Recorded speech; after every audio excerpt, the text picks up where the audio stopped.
दफ़ा ये सऊदी अरब और हिंदुस्तान के दरमियान मिलिट्री टू मिलिट्री एंगेजमेंट इस लेवल पे शुरू हुई है। इससे पहले कोई हिंदुस्तानी चीफ जो है वो सऊदी अरब के दौरे पर नहीं जा चुके।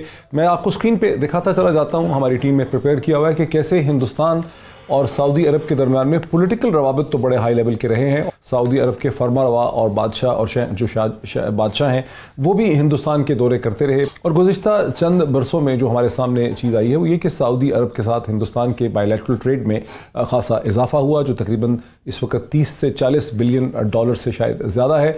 और जो ऑयल और एनर्जी डिपेंडेंस है हिंदुस्तान की वो भी सऊदी अरब पे बड़ी वाज़ेह है। तकरीबन 17 से 18% जो ऑयल है हिंदुस्तान जिसे इस्तेमाल करता है तेल वो सऊदी अरब से आता है। और इसी तरह तकरीबन 32-33% जो LPG है, लिक्विफाइड पेट्रोलियम गैस जो है, वो भी हिंदुस्तान सऊदी अरब से लेता है। तो यूँ एक खासा एक कमर्शियल रिलेशनशिप एग्जिस्ट करता है। लेकिन जो स्ट्रेटिजिक डायमेंशन है इन रिलेशनशिप की वो गुज़िश्ता चंद बरसों में ज़्यादा खुल के सामने आई, जब हिंदुस्तान और UAE के दरमियान में बहुत बेहतर रवाबत जो है वो इस्टेब्लिश होने लगे। तो GCC का जब से आगाज़ हुआ 1977 की दिहाई से पाकिस्तान का रोल जो है GCC ममालिक में बहुत ज़्यादा रहा है।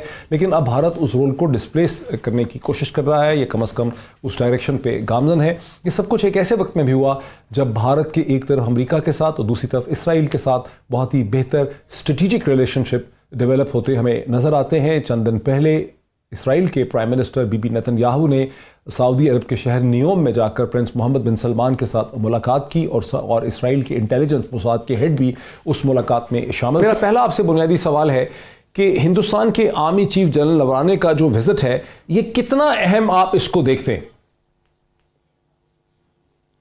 बिस्मिल्लाहिर्रहमानिर्रहीम। देखिए, अहम तो बहुत है इस नुक्ता निगाह से कि ये कोई ना कोई थोड़ा बहुत इससे ओपनिंग्स बनी हैं, वो कि वक्त लगेगा कि वो इसमें कोई रोल प्ले कर सकें वहां पे। और पर्टिकुलरली आप देखिए कि पाकिस्तान की डिफेंस रिलेशनशिप बड़ी स्ट्रांग है, खासतौर पे सऊदी अरेबिया के साथ। हमारे ट्रुप्स भी वहां पे हैं और इस लिहाज से इतना आसान नहीं होगा कि यहाँ से एक मिलिट्री टू मिलिट्री रिलेशनशिप इतनी जल्दी इतनी डेवलप हो जाए। लेकिन एक चीज जरूर होगी कि प्रपोजल्स दे के आएंगे ये जनरल नरवानवे कि यहाँ पे ट्रेनिंग फैसिलिटीज जो भारत की हैं वो अवेल की जाएं। यानी दूसरे लफ्जों में सऊदी अरब के ऑफिसर जो हैं वो जाके वहां पे ट्रेनिंग वगैरह करें। वो किस हद तक कितने लोग जाते हैं, मेरा ख्याल है वो फैसिलिटीज वगैरह ये काफी दे देंगे और फ्री ट्रेनिंग होगी। तो और असल चीज वही है। अब देखिए कि यही काम उन्होंने अफगानिस्तान से के साथ किया था, जिसकी वजह से जल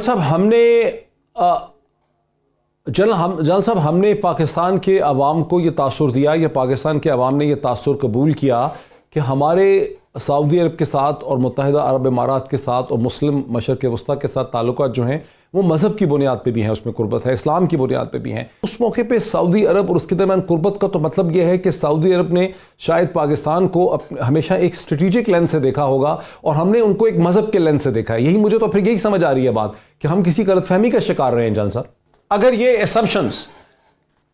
ये असम्पशंस हमारी सारी ठीक है कि हम मकामात मुक़द्दस का डिफेंड भी हम करते हैं, हम उसको अपना मजहबी फरीज़ा समझते हैं, तो फिर हिंदुस्तान की जो अफवाज हैं, जो हिंदू अफवाज हैं, उनके साथ मिलिट्री टू मिलिट्री इंगेजमेंट, उनके साथ मिलिट्री ट्रेनिंग के अरेंजमेंट करना, आप देखिए उसकी फिर क्या सिग्निफिकेंस बनती है? इसका क्या सिग्नल यहाँ पे जा रहा है?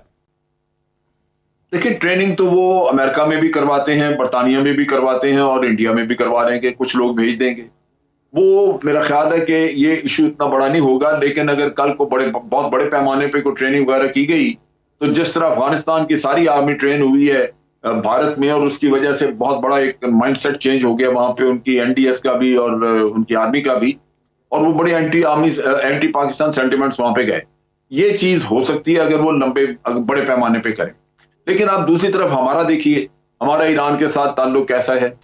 हमें यमन उनके लिए मसला था, हम उधर नहीं गए। तो बात यह है कि हमने भी वो स्टेप्स उठाए हैं। टर्की के साथ ताल्लुक देख लीजिए, जो टर्की के साथ उनकी प्रॉब्लम है बड़ी शदीद। तो मेरा ख्याल है कि ये दुनिया में तब्दीलियां आ रही हैं। इशारा कर दिया ईरान की तरफ आपने, इशारा कर दिया तुर्की की तरफ आपने, इशारा कर दिया यमन की तरफ, लेकिन देखिए ना कि हिंदुस्तान सऊदी अरब को भी एंगेज कर रहा है, उसने ईरान को भी एंगेज किया हुआ, ईरान के खिलाफ डाले उसने IAEA के अंदर, लेकिन ईरान के साथ भी उसकी एंगेजमेंट है, उसके तुर्की के साथ भी अच्छे रवाबित हैं, ईरान के साथ भी अच्छे रवाबित हैं, उसने सऊदी अरब को भी एंगेज किया हुआ है। और जब अभी मुत्तहिदा अरब इमारात ने जो टूरिस्ट वीज़ाज कैंसिल किए हैं, नॉन बिजनेस वीज़ाज कैंसिल किए हैं, वो वीज़ाज उन्होंने हिंदुस्तान के कैंसिल नहीं किए, हिंदुस्तान के वीज़ा राइट को उन्होंने सस्पेंड नहीं किया, जबकि उन 11 ममालिक में पाकिस्तान है और कोई एक्सप्लेनेशन उन्होंने नहीं दी है, हालांकि कोविड-19 की भी नहीं दी है। सो आप ये देख रहे हैं कि हिंदुस्तान की जो एबिलिटी है मुस्लिम मशरक़ वस्ता को और मुस्लिम ममालिक को एंगेज करने की, वो पाकिस्तान से बेहतर नज़र आ रही है, बैलेंस करने की। ये है, उसकी वजह उनकी इकोनॉमी है। इकोनॉमी थी एक वक्त में, चूंकि बड़ा उसमें बड़ी बूम थी, तो ये मुल्क वहां पे अपने तेल की आमदन को डाइवर्सिफाई करने के लिए वहां बड़े पैमाने पे इन्वेस्टमेंट कर रहे हैं। अब इन्वेस्टमेंट के साथ साथ जब तक आपकी कोई पॉलिटिकल रिलेशनशिप ना हो, वो इन्वेस्टमेंट आपकी फायदा नहीं देगी, वो अनसेफ रहेगी।